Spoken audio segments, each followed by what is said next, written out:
Hi guys, it's Lynn. We're going to tackle a trig story problem this time. So we've just gotten down with the SOHCAHTOA stuff, the sine, cosine, and tangent. Now we're going to apply that to solve a story problem. Okay, so I'm going to read through the problem. I'm going to tell you like what your trigger words are, what your keyword is to set this thing up. All right, so you have a man standing 200 feet from the base of a tree. He knows his angle of elevation, looking at the top of the tree, is 50 degrees. How tall is the tree?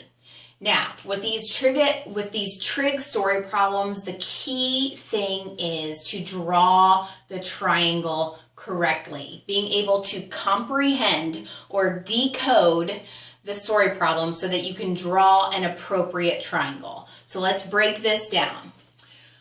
We have a man standing 200 feet from the base of a tree. So if we have a tree right here, the man is standing 200 feet away from the base. So this is your 200.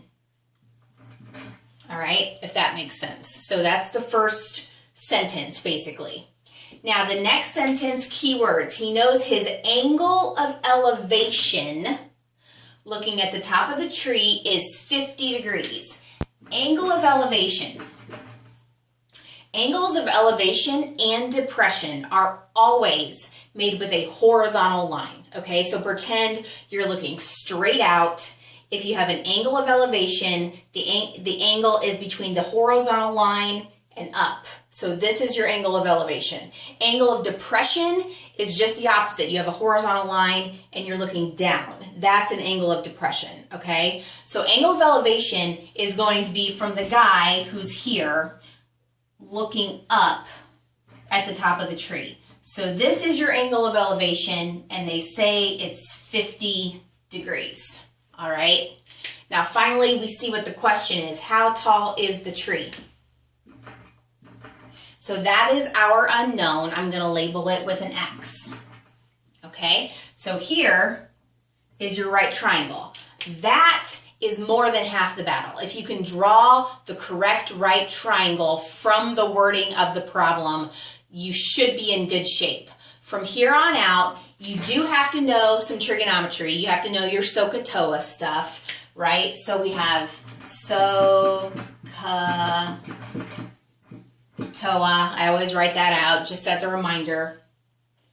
Now, what you need to focus in on here is in this triangle, the diagram that you've drawn, what are the two sides in relationship to your angle of interest? Okay, so this is my angle of interest, the 50 degrees. Which two sides am I concerned with? Or do I know anything about in this problem? If this is my angle, the two sides I am concerned with are the opposite and the adjacent, okay? Hypotenuse is doing nothing for me in this problem, right? I only care about the opposite and the adjacent, if that makes sense. So, opposite and adjacent, which one is that? SOHCAHTOA. Opposite and adjacent is tangent. So we're going to say tangent of the angle, so that's 50 degrees, that's going to equal opposite over adjacent. So that would be x over 200, like so. If you can get this equation set up, then from here on out, it's just basic algebra solving an equation. Now recognize a couple things. Tangent of 50 degrees, you got to do it in your calculator. And your calculator has to be in degree mode, okay? So make sure you're always looking at that mode in this class because it's either degrees or radians. In this case, it's degrees. So the tangent of 50, what we're going to do to get x by itself, because that's what we want to solve for, we are going to multiply both sides of this equation by 200. So the 200 goes away. So x is going to equal 200 times the tangent of 50 degrees. Whatever that decimal is, you can plug into your calculator and get that decimal approximation, okay? Drawing the correct triangle, going from the wording of the problem, figuring out which two sides you're concerned with, so you know if you're using sine, cosine, or tangent. Set up your equation, and then solve the equation. Those are your steps, okay? So hopefully that helps. A lot of your trig story problems are going to be very similar to this. Hopefully that helps. Thanks.